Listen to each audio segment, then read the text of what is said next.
This program has been made possible in part by the following sponsors. The Trial Lawyers Association of BC.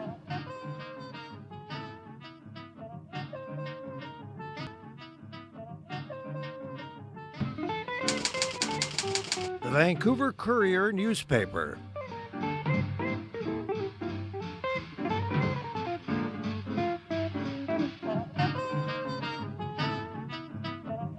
My new book about addictions, All the Way Home, Building Recovery That Works.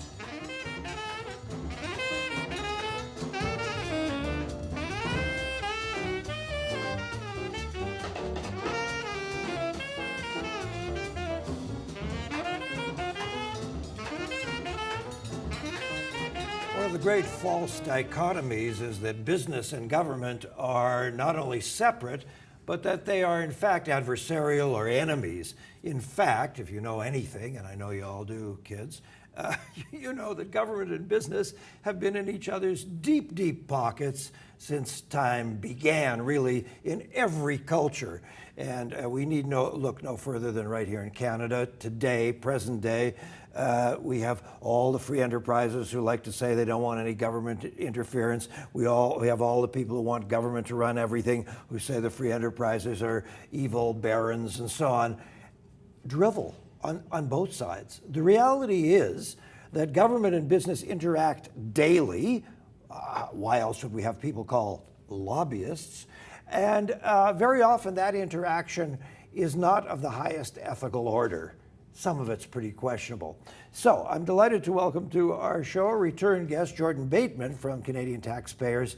He's the head of the BC chapter. Jordon, great to see you as always. Thanks for having me. And I want to start with the guy that you replaced, our buddy Mark Milke, who went over to the Fraser Institute and unfortunately got shipped off to Calgary because we love having him here. He's written twice now about Bombardier and the monies that they have received. And Bombardier is a local, not only a national issue, but local, because those are the folks who keep building these expensive SkyTrains for us, okay? We won't even get to SNC Lavalin. But, you know, Milke has written about Bombardier and all, like, $1.1 billion in government funds. The first question we have to ask, and there are many questions to ask just on that file, why? How did they, of all the many companies that exist, how were they blessed with the magic wand? Well, I think that's really the number one question when it comes to corporate welfare, right? Is how does government pick these winners and losers, and what makes them so special that they get? And sometimes it's because of lobbyists. Sometimes it's because of the threat of losing jobs, as in the case of General Motors and Chrysler during the economic meltdown. And sometimes it's just pure blind luck. Mark Milke is an expert in this field. I mean, he's done 6 amazing academic studies on corporate welfare in Canada, the foremost expert on where the bodies are buried. And I'm sure even he would tell you that he's mystified by how government actually picks these winners and losers and why Bombardier is blessed, but so many other companies have not been. Well, my question that I always have asked, beginning in talk radio and then in this show, I've always asked, whose cousin is it? Mm-hmm. I once got off at Incheon Airport in South Korea. My friends picked me up, drove me 90 miles on the flattest, smoothest, most silky road in the universe, mm-hmm. in the known universe. And I asked my friends whose cousin had the cement contract. The next morning I come down in the hotel, front page in the English language newspaper, whose cousin had the cement contract, right? It's how it goes, yeah, absolutely. It's all who you know in politics. And honestly, that's why you see corporations, giving huge amounts of money to political parties. It's why you saw in the most recent BC election, the NDP, which everyone thought was going to win, collected more money from corporations than at any time in their history. And still lost. And still lost the election. Yes. But, it shows that people are, want to make sure they hedge their bets and just, you don't want to make an enemy of government, so make them your friend. And how do these corporate welfare bums, as the Lewis family used to call them years ago, how do they get up, at Chamber of Commerce meetings and so on with a straight face and talk about the evil government when in fact they couldn't exist without them? Yeah, and it goes from the biggest corporations in Canada, like the Royal Bank and Bombardier, all the way down to tiny mom and pop stores. What do we do for the Royal Bank? Oh, we give them, I think it was about $1 billion according to one Milke study over a period of time. Yes. It really is, it's astonishing to me that we don't talk about these issues more. And of course, government says, well, we support business in order to create jobs. And yet the numbers on jobs are very dubious at best. And Milky actually points out that the top 3 job-generating companies in Canada in the last few years, including Loblaws, has never taken a penny in corporate welfare from government. Really? So it actually hinders their competitiveness because they become reliant on government to sort of bail them out or to always sign the checks. I would be astonished if I learned that Jimmy Pattison and Glenn Clark take much government money. I have the sense that they do their own thing. Yeah, I can't think of a press release involving Pattison Group at all. And oddly enough, probably one of the most successful arts groups in Canada, Bard on the Beach, which has 98% sold houses, takes about $1.25 annually from the government. It's mostly seat sales and corporate donations, which is pretty clever. Ditto the Arts Club. Exactly. These 2 guys are brilliant. Yeah, which is how it should be. I mean, it should be about people using their money by choice, not by force. Taxes are taken from us essentially by a baseball bat. David, if you don't pay your taxes, I'm taking your house and putting you in jail. Exactly. Give me your tax money, and then I'll distribute it how I see fit. Well, that's not fair. You should be able to have as much of that money in your pocket and support the causes you want to support and support the businesses you want to support, not have it taken from you. And even if I didn't have that choice, shouldn't I at least have the opportunity that we call transparency? Shouldn't I be able to know what's going on? I ask that question because Milky says in his latest diatribe about this that when he tries to find out how much of the loans Bombardier has returned or any other corporate welfare bum, the government always says, oh, we have to ask the corporation first. Why is that? It's a weird rule in the Freedom of Information and Access to Information Acts. We run into this all the time at the Taxpayers Federation. I'll ask for specific invoices from different companies who have done work for municipal governments, for example. Yes. The municipal government will say, they'll wait to the last possible second. They'll say, well, we need an extension because we have to consult with the third party to make sure we have their permission. It's our money. It's our money. Taxpayer money. Exactly. We deserve to know where it goes. Who cares what they say? Who cares if they're giving away competitive secrets by handing over an invoice? I couldn't care less about that. I want to see where the money's going. And I think Mark is frustrated with the same thing, and rightfully so. And his conclusion is beautiful. Governments should not pick winners and losers with taxpayers' money or prop up industries with funds from other sectors, companies, and individuals. And he claims that in some cases, no, I'm sorry, that's you. No, we'll get to it. In one of your examples, you talk about money being given to BC Pacific Carbon Trust, $14 million, and you're saying that at least 5 of that came from schools and 5 from hospitals. Are you sure about this? Absolutely. Is that recorded somewhere? Absolutely. We've been doing work on this for a long time. Yes. Pacific Carbon Trust was set up by Gordon Campbell to basically allow government to say it was carbon neutral. Yes. 99.5% of the carbon credits sold by the Carbon Trust are sold to government agencies who are forced by law to buy them. Schools, the Vancouver School Board, for example, spends $550,000 a year on carbon credits. Surrey, it's even more. So that money flows there out of the classroom into the Pacific Carbon Trust at $25 per ton of carbon. They then go out and buy, other carbon credits, give it to some of the biggest companies in BC, Encana, Interfor, the Whistler Pan Pacific Mountainside, companies that can afford to do their own work, but it's corporate welfare just under the guise of greenwashing. So we have 1 or 2 schools in all of Vancouver who play football. When I was a kid, every high school played football. And we have kids with major obesity problems and major allegedly attention deficit disorders who could stand to get out there and run around a bit, right? And so on. But we're giving money that could go to those programs or to art supplies or to a tuba or a clarinet. We're giving to this illusion called the Carbon Trust. Yeah, even worse, to the taking money out of operating rooms. Yes. Vancouver Coastal Health will spend about $1 million in carbon credits this year. Who in their right mind thinks that hospitals are polluting? They're sterilizing surgical tools. They're taking care of the sick and the elderly. Aren't they very careful about the way they dispose of things? Precisely. But because they spew carbon, they're obviously evil, and therefore they should be taxed for that, and that tax money ends up in the pockets of companies who reduce their own carbon footprints like Encana. Jordon, I have to tell you, I've had Mr. Carbon Trust on this show. Lovely, bright guy. He's explained it. I still don't get it. I think the reason I don't get it is because it's really a pea and shell game? I don't believe there's something real in that. Yeah, the BC Auditor General agrees with you. I mean, the Auditor General looked at these projects and said they all would have happened with or without the Pacific Carbon Trust being in existence. Yes. It's not like BC's any better off. The only people who are being hurt by this are the taxpayers and the schools and the universities and the hospitals who generally contribute all the money. Okay, we're going to take a break in a minute. Just before we do, I'm going to save some of your goodies because they're so funny and they're true, but they're hysterically funny. We'll come back with those. What would be your general message if you could sit down with the Premier or with the Prime Minister about this kind of government largesse? I find that people's discomfort with corporate welfare ranges all across the political spectrum. No one likes it, and yet it always seems to continually happen under governments of every stripe. So I'd say, look, let's ratchet this down completely, get out of the business of supporting businesses, quit picking winners and losers, and let the customer decide. Yeah, I mean, airplanes and transportation systems. I just read a piece in a New Yorker about Siemens who put in a train, I can't remember where, Cincinnati or somewhere, and they made their 10-year projections in 3 years because it's a fabulous level ground system. Exactly. Businesses are very good when they're forced to compete. They find ways to deliver the services that customers want at a good rate. Governments, not so much. Imagine that. Okay, but thank you. We're going to take a little break, folks. This is your opportunity to visit us and say hello at davidberner.com. We're always happy to hear from you.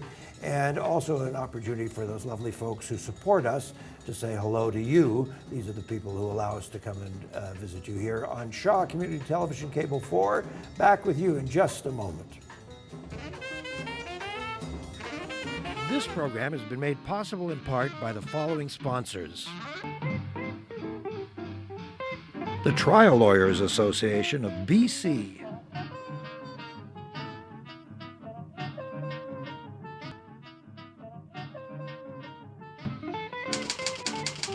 The Vancouver Courier newspaper.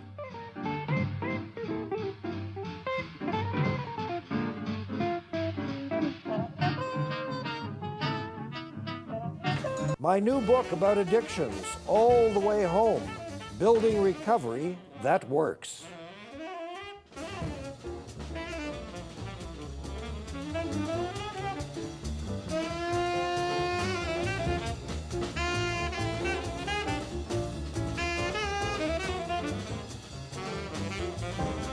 George Bush the Younger is the only man that we know in living history who failed at the oil business, but he did something very clever. He bought in somehow or another to the Texas Rangers baseball team and to their stadium, and then got the taxpayers to build a brand new stadium, which he and his buddies sold for gazillions of dollars, which explains how Uncle George made his bucks.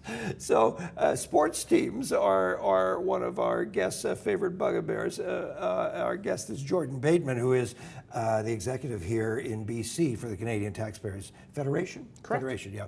So let's go to some of your local examples. Yes. And the first one, I have to tell you, when you sent it to me, I fell off my chair laughing. You do it. It's All right. wonderful. Well, David, the federal government, of Yes. whom we all pay taxes to, under the guise of Agriculture Canada, gave $826,000 to a company out of Brampton, Ontario called Cardinal Meat Specialists to develop an innovation that will change the world. Yes. An explosion-free sausage.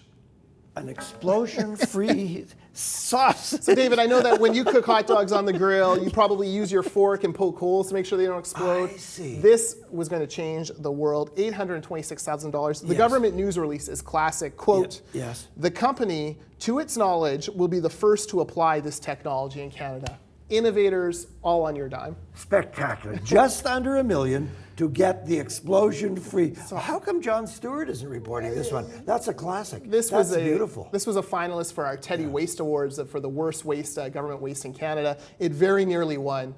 I think only the Senate of Canada could possibly have bumped it off. See, and I thought I'd beat them to it. I used to go around telling everyone I had an explosion-free sausage, but it turns out that they were the ones. There you go, Brampton, Ontario. Okay, beautiful. Give us another one. These are amazing. These are true stories. These are true stories. sadly, I wish they weren't. Yes. Another favorite one of mine is Abbotsford, BC. Yes. Small town out in the Bible Belt of the Fraser Valley. Yes. They have spent $3.5 million of property tax money over the last 3 years Yes. to underwrite the Calgary Flames American Hockey League minor team, the Abbotsford Heat. The Heat. It's so bad. How bad is it? It's costing so much money now that the mayor actually came out in the papers and begged people to buy tickets because taxpayers are on the dime for any single penny of losses that this company makes. Why are we subsidizing the Calgary Flames? First of all, and $3.5 million plus a shiny new arena, plus a bunch of renovations. Yes. I mean, it's just been a disaster. Aren't arenas and football stadia and those kinds of things, aren't they one of the favorite examples of government largesse?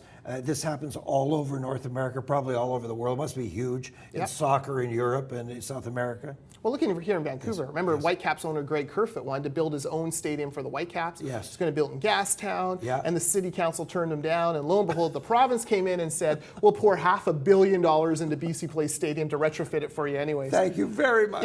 Here we had a free stadium, and we turned it down. Yeah.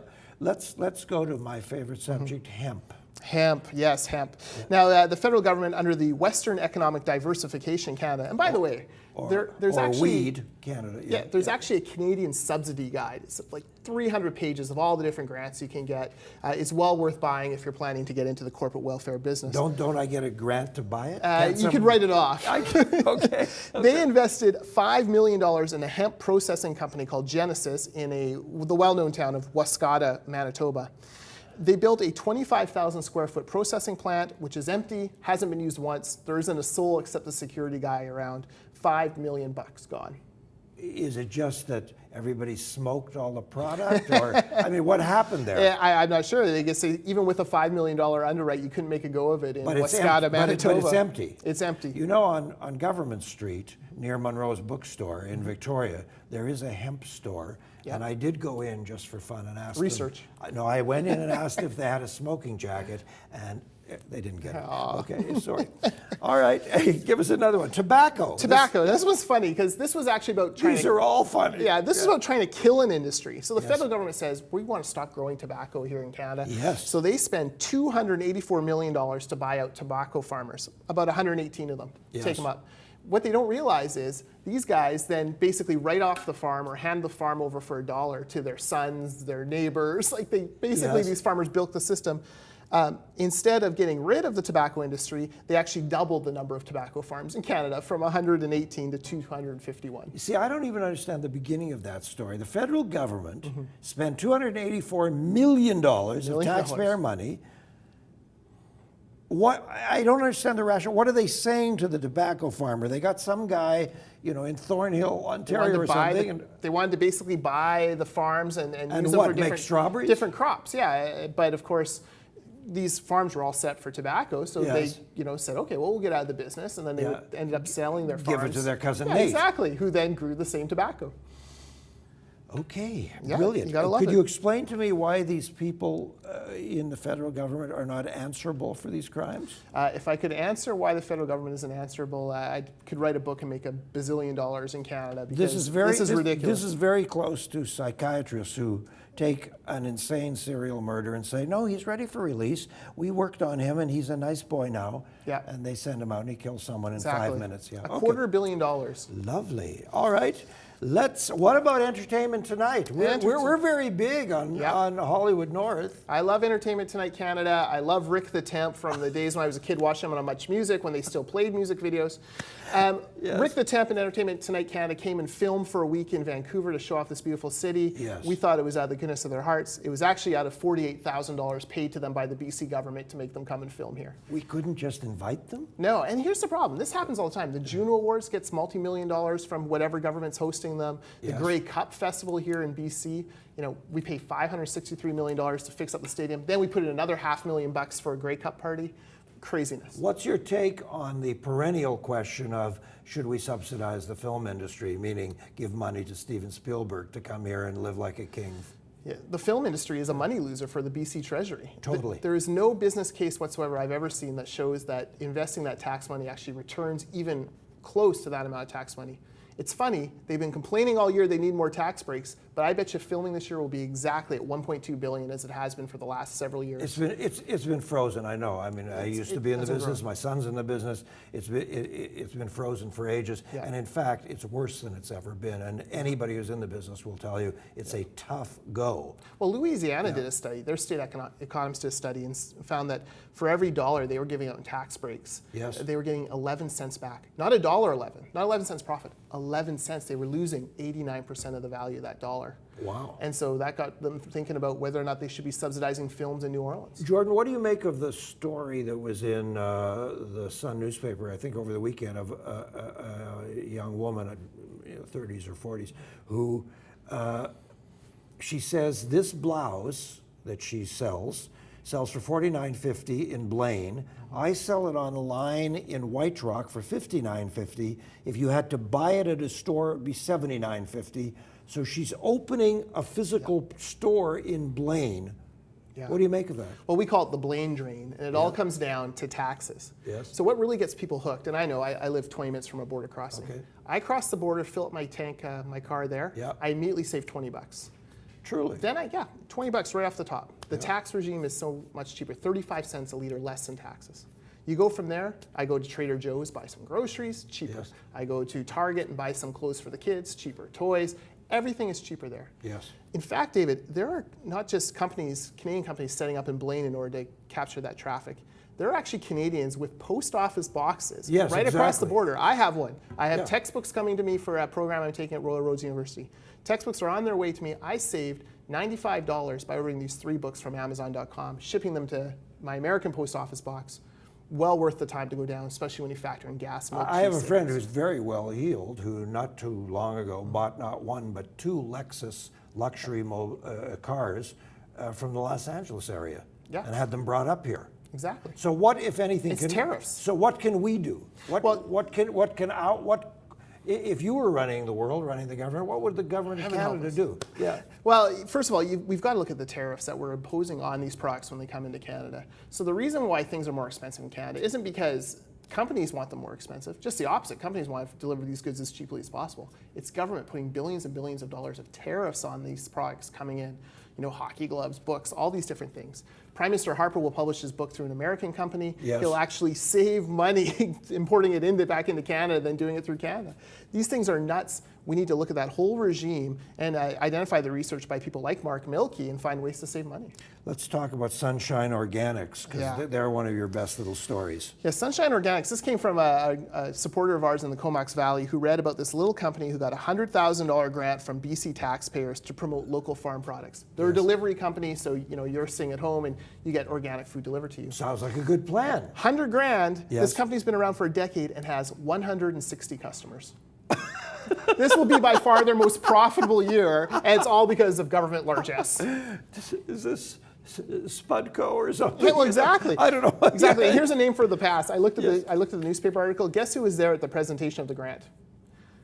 Judy Tyabji. Really? Yeah, she sponsors a not-for-profit foundation in the area that supports buy local products, so she was there. Okay, tell us the donut story. I love the donut story. The donut story. These are all real stories. These are all real stories. Yeah. Ottawa puts $190,000 into a New Brunswick donut maker called Mrs. Dunster's, which is famous for making donuts out of pure lard. Meanwhile, New Brunswick's identified themselves as the most obese province in Canada and is spending millions on anti-obesity programs. But the government of Canada is stroking checks for lard donuts. Lard donuts. And New Brunswick doesn't get off. New Brunswick, I shouldn't pick on those poor guys. Okay, but $11 million on a job creation program for what? A Norwegian solar company, of course. Yes. The province owes Umo Solar money for land and equipment after plans for a $600 million solar panel plant fell through in May.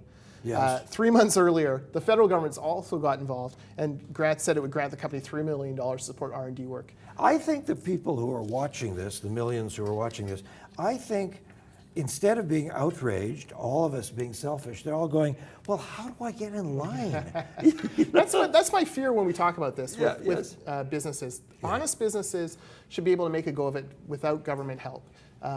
obviously government puts a big regulatory burden on businesses. That is very difficult for them to overcome. But my encouragement to entrepreneurs is fight through it, do the right thing for your customers and for taxpayers, and consumers will come and support you. I remember years ago this wonderful story about, I can't remember which one it was, but this famous chocolate company that was in the Maritimes, and their offices were in Canada because they were a Canadian company, and they had the opportunity to literally move down the street to America. Yeah. Okay? And they would have saved a fortune, but because they were here for 120 years, Laura Secord or whomever it was, they stayed. They made a point of staying even though it was more costly. Yeah, and you have to respect companies like that who are there. They want to support their employees who are in the area. Question. Who make that commitment. We got 2 minutes left. Question. If we turn the spigot off, what would happen? Would the world collapse? That's what they would want you to believe. Would the Canadian economy bankruptcies collapse? and all that sort of thing. I think consumers would stand up and support the businesses that deserve to be supported, and the ones like throughout history that don't deserve support or are charging too much would fail. And what's wrong with that? Let the consumer decide. Let free enterprise run its course. We were built on that foundation. I guess I'm a little soft in the head about some things. I guess I do feel that things like symphony orchestras and so on need a bit of help. Those are not-for-profit societies, so it's very different than a for-profit business. Yeah, absolutely. But when guys are making widgets or donuts, it seems to me you do that at your risk. Yeah, exactly. I mean, it's all, the government doesn't get any reward if these guys suddenly take off. And when you looked at the piece in today's Sun showing income levels not only in parts of the city, but according to occupation, at the bottom of the list were actors, comedians, and musicians who are averaging between 10 and 20,000 a year. Very glamorous. Yes. And the question, try living somewhere. The question for those actors are, why is all that money that we're spending on corporate tax cuts for film companies, why isn't it trickling down to them? They should be taking that up with their companies. Absolutely. Jordon, always a pleasure to have you here. Okay, folks, that's it for this program. Next week, John Winters, the president and CEO of the BC Chamber of Commerce. Why would I have Mr. BC Chamber of Commerce here? Because one of our industries, which is one of our biggest, is not getting really the kind of support it needs, and that's tourism.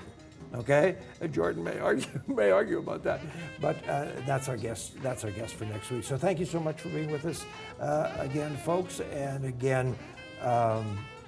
Great to have you here with us on Shaw Community Television, Cable 4. Good night.